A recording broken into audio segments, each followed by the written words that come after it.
Hello student, आज के practical का वीडियो लेक्चर है। तो इसमें हम आज डिस्कस करने वाले हैं अबाउट प्रैक्टिकल नंबर 7 जो कि है perform push and pop operations on stack. ठीक है, इसके ऊपर ये प्रैक्टिकल नंबर 7। तो देखो इसमें क्या है, हमें क्या करना है, आपको स्टैक तो पता ही है। तो स्टैक के ऊपर जो हम पुश एंड पॉप ऑपरेशन करते हैं तो उसको हम यहाँ पे कोडिंग में हमें करना है। ठीक है, तो पुश और पॉप ऑपरेशन आपको पता है कैसे होते हैं। हमने इस पे एक वीडियो बनाया था थियोरेटिकल, तो अगर आप चाहे तो पहले देख लो स्टैक का वीडियो, उसके बाद ये प्रोग्राम देखना। ठीक है, ये प्रैक्टिकल देखेंगे। अब देखो मैंने यहाँ पे कोड पहले से लिखा हुआ है स्टैक प्रैक्टिकल का, तो इसमें से भी आपको समझ में आ सकता है।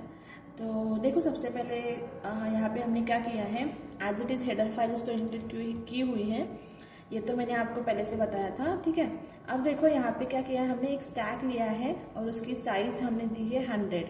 ठीक है, ये जो साइज वेरिएबल है ना यहाँ पे, इसकी साइज है 100। तो हमने 100 साइज का एक स्टैक बना लिया। उसके बाद हमें टॉप पॉइंटर की ज़रूरत पड़ती है। स्टैक में जब हम इंसर्शन ऑपरेशन या फिर डिलीशन ऑपरेशन करते हैं तो हमें टॉप पॉइंटर चाहिए होता है। तो हमने यहाँ पे टॉप को इनिशियलाइज किया -1। ठीक है, ये भी आपको पता है क्यों -1 इनिशियलाइज करते हैं। ठीक है, क्योंकि स्टैक इंडेक्स 0 से शुरू होता है, तो वो जब स्टार्ट होगा तो हम क्या करते हैं, टॉप को इंक्रीमेंट बाय 1 करते हैं। उसके बाद हमने दो फंक्शंस ले लिए, दैट इज पुश, और उसमें एक आर्गुमेंट लिया है इंट एलिमेंट नाम का, और एक नेक्स्ट फंक्शन लिया है दैट इज पॉप। ठीक है, सो ये दो फंक्शन हमने लिए हैं। फिर हमारा प्रोग्राम स्टार्ट हुआ मेन से। हम मेन में आए तो यहाँ पे हमने क्या किया, दो वेरिएबल्स लिए, that is choice and data. ठीक है, ये दो वेरिएबल्स लिए हैं।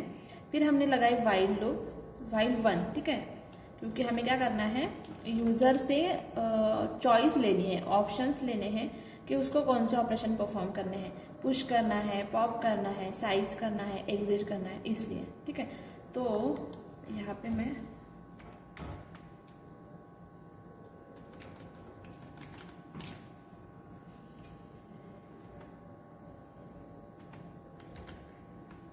एक ऑपरेशन हम पुश का ले लेते हैं, सेकंड है पॉप, फिर थर्ड है साइज, और उसके बाद लास्ट हम इसको दे देंगे 4।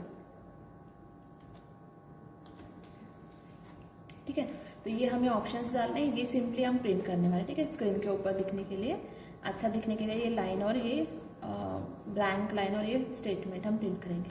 उसके बाद देखो चॉइस, जैसे ही यूजर ने ये चॉइस एंटर की, हम यहाँ पे आएंगे चॉइस वेरिएबल में उसको स्टोर करेंगे। ठीक है, 1 2 3 4 जो भी यूजर डालेगा वो कहाँ पे जाएगा, चॉइस के अंदर। फिर ये चॉइस हम यहाँ पे स्विच केस में पास कर रहे हैं। जैसे ही हमने यहाँ पे पास किया, वो क्या करता है, केसेस जो होती है स्विच में उसके साथ उसको मैच करता है। सपोज मैंने यहाँ पे 1 एंटर किया था। ठीक है, चॉइस हम अगर मैंने 1 एंटर की तो यहाँ पे आएगा, वो चॉइस के अंदर 1 गया, यहाँ पे आया स्विच केस के अंदर 1। सो 1 आया तो 1 केस नंबर 1 के साथ 1 और 1 ये मैच हो जाएगा। तो यहाँ पे ये क्या करेगा, केस नंबर 1 पे जाएगा। सो यहाँ पे हमने क्या लिखा है, print enter data to push in stack, मतलब हमें स्टैक में कौन सा डेटा एंटर करना है वो हमें यहाँ पे लेना है। ठीक है, एंटर करना है। फिर वो जो डेटा हम लेंगे वो कहाँ पे जाएगा, डेटा नाम के वेरिएबल के अंदर, इस डेटा नाम के वेरिएबल के अंदर। फिर हम क्या कर रहे हैं, ये डेटा नाम का वेरिएबल जो है उसको हम, उसके अंदर हम एलिमेंट डालेंगे जो हमें इंसर्ट करना है, तो उसको हम पास कर रहे हैं। यहाँ पे देखो पुश फंक्शन को हम कॉल कर रहे हैं यहाँ पे। तो ये जो डेटा वेरिएबल है ये इसको पास करेंगे इस फंक्शन के अंदर। तो जैसे ही हम यहाँ पे पुश फंक्शन को कॉल करते हैं, हम सीधा जाएंगे पुश फंक्शन के डेफिनेशन के पास। यहाँ पे देखो पुश फंक्शन की डेफिनेशन है वॉइड पुश इंट एलिमेंट। ठीक है, सो वो जो डेटा हमने डाला था वो अभी आ गया एलिमेंट में। ठीक है, तो जो भी डेटा में जो वैल्यू थी ना वो अभी यहाँ पे एलिमेंट में आ जाएगी। फिर हमने चेक किया if top greater than equal to size है क्या, मतलब टॉप की जो वैल्यू है वो साइज से ग्रेटर देन है या इक्वल है। अगर इक्वल या फिर ग्रेटर देन है तो क्या होगा, ओवरफ्लो, स्टैक ओवरफ्लो हो जाएगा और हम एलिमेंट्स नहीं डाल सकते। तो हम सिंपली एक मैसेज प्रिंट कर देंगे। ठीक है, फिर रिटर्न। अगर top greater than equal to size नहीं है, इसका मतलब टॉप लेस देन है साइज से, मैक्सिमम साइज से, तो इसका मतलब क्या है कि हम इंसर्शन परफॉर्म कर सकते हैं। तो फिर हम क्या करेंगे, टॉप प्लस प्लस, टॉप को इंक्रीमेंट बाय 1 करेंगे। पहले हमारा टॉप क्या था, -1, प्लस प्लस किया तो वो क्या हो जाएगा, 0। So -1 + 1 0। So stack of top equals to element, element में हमने वो डेटा डाला था तो वह कहाँ पे चला गया, स्टैक ऑफ टॉप। टॉप की वैल्यू क्या थी, 0। सो स्टैक ऑफ 0 पे element. And data push to the stack. Simple हमने मैसेज डिस्प्ले कर दिया कि हाँ ये डेटा पुश हो गया, ठीक है, इंसर्ट हो गया इनटू द स्टैक। तो ये है हमारा पुश फंक्शन। वैसे ही सेम अगर हमने चॉइस नंबर 2 डाली यहाँ पे, तो चॉइस 2 के अंदर हमने देखो data equals to pop, so pop function को कॉल किया है। तो पॉप फंक्शन को कॉल किया तो हम यहाँ पे आ जाएंगे पॉप फंक्शन के पास। हमने चेक किया, इफ टॉप लेस देन 0, अगर टॉप लेस देन 0 है मतलब -1 है तो क्या है, हमारा स्टैक एम्प्टी है, मतलब उसमें कुछ भी वेरिएबल्स नहीं है, कुछ भी एलिमेंट्स नहीं है। तो हम क्या करेंगे, simply stack is empty print कर देंगे, ठीक है, और रिटर्न कर देंगे ये वैल्यू। अगर नहीं तो स्टैक को क्या करेंगे हम, स्टैक ऑफ टॉप माइनस मतलब टॉप को क्या कर रहे हैं, स्टैक ऑफ टॉप की वैल्यू यहाँ पे डाल रही है और फिर टॉप को माइनस कर रहे हैं, ठीक है। सो इससे क्या होगा, टॉप की वैल्यू डिक्रीमेंट बाय 1 होगी और स्टैक ऑफ टॉप की वैल्यू हम रिटर्न कर रहे हैं, तो वो जाएगी डेटा नाम के वेरिएबल में, जिस पे हमने यहाँ पे देखो पॉप को कॉल किया था। तो जो वैल्यू रिटर्न आएगी वो कहाँ पे जाएगी, इस वेरिएबल में, ठीक है।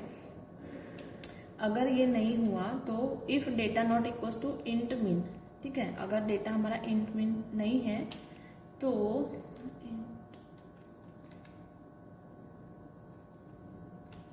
प्रिंट क्या करना है हमें, डेटा, अदरवाइज ब्रेक। और फिर है चॉइस नंबर 3, तो चॉइस नंबर 3 की तो हमें क्या करना है, सिंपली स्टैक की साइज हमें बतानी है कि कितनी है। तो वो हम टॉप +1 मतलब जितना टॉप की साइज होगी +1 उससे हम क्या करेंगे, स्टैक में कितने एलिमेंट्स हैं उसको बता देंगे, ठीक है।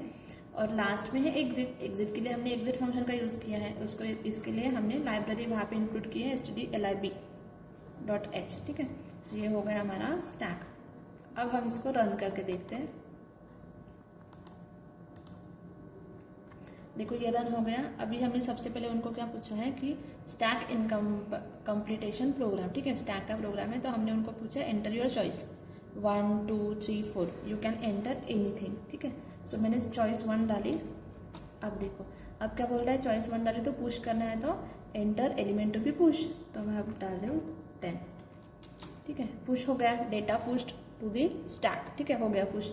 फिर से उसने ये सारी चीज़ें पूछी कि एंटर योर चॉइस, मैं अगेन 1 करूँगी, मैं और एलिमेंट डाल रही हूँ दैट इज 20, ठीक है। फिर से उसने पूछा, यहाँ पे डेटा पुश हो गया। अगर मैं 1 कर रही हूँ अगेन, फिर मैं डाल रही हूँ 30, फिर से वो गया 30 इसके अंदर और यहाँ पे एंटर योर चॉइस। अब मैं क्या करूँगी, मैं डालूंगी, अब मुझे डिलीशन हम सबसे पहले साइज चेक कर लेते हैं, ठीक है, साइज कितनी है। अभी हमने कितने डाले एलिमेंट्स 3, तो हमें साइज कितनी मिलनी चाहिए 3। तो देखो क्या होता है, एंटर योर चॉइस 3, तो स्टैक साइज उसने नहीं दिखाया और शायद कुछ प्रॉब्लम होगा, मैं चेक कर लेती हूँ, ठीक है। फिर हम एक पॉप का देख लेते हैं। पॉप हमने किया तो एंटर योर चॉइस 2 डाली थी मैंने, तो डेटा क्या हुआ 30 रिमूव है, क्योंकि टॉप पे मैंने किसको डाला था 30, सो रिमूव भी कौन होगा 30, लास्ट इन फर्स्ट आउट। सो ये लास्ट आया था, फर्स्ट आउट हो गया, ठीक है। उसके बाद एग्जिट करके देखते हैं, तो प्रोग्राम हो गया एग्जिट। अभी हमें सिर्फ चॉइस 2 करनी है। तो यहाँ पे देखो स्टैक साइज जो प्रिंट करने थे ना, यहाँ पे मैंने %d नहीं लिखा, इसलिए वो नहीं आया था। अब हम यहाँ पे %d लिख लेते हैं। फिर मैं इसको करती हूँ सेव। अब रन करके देखते हैं, ठीक है। अब देखो पुश डाला मैंने 10, फिर से मैं पुश करूँगी 20। अब मैं साइज देखती हूँ, मुझे साइज क्या मिलनी चाहिए 2। सो देखते हैं हमारा आंसर 2 आता है क्या, स्टैक साइज इक्वल्स टू 2, ठीक है। सो इसका मतलब ये चारों फंक्शन अच्छे से वर्क हो रहा है। तो इस तरह से हम स्टैक के ऊपर push, pop, size and exit function का मतलब ऑपरेशंस का यूज़ कर रहे हैं। सो ये है हमारा प्रैक्टिकल नंबर 7, ठीक है। Thank you.